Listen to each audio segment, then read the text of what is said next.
என் பொண்ணு ஃபோனில் bun butter sambar பார்த்துட்டு செஞ்சு கொடுமான்னு கேட்டா.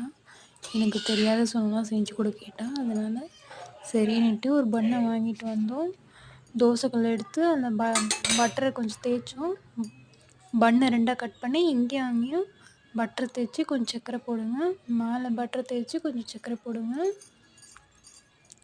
கொஞ்சம் நேரம் ரோஸ்ட் பண்ணுங்கள் ஸ்லோவாக வச்சு, இந்த சைடும் அந்த சைடும். பண்ணதுக்கப்புறமா பாலை கொஞ்சமாக சூடு பண்ணி எடுத்து அதில் ஊற்றுங்க.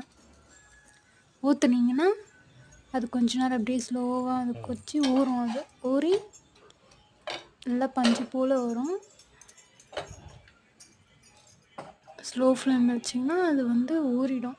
ஊறி அழகாக உங்களுக்கு கெட்டியாக வந்துடும். அதை எடுத்து கட் பண்ணி சர்க்கரை போட்டு சாப்பிடுங்க. உண்மையாகவே நல்லா இருந்தது.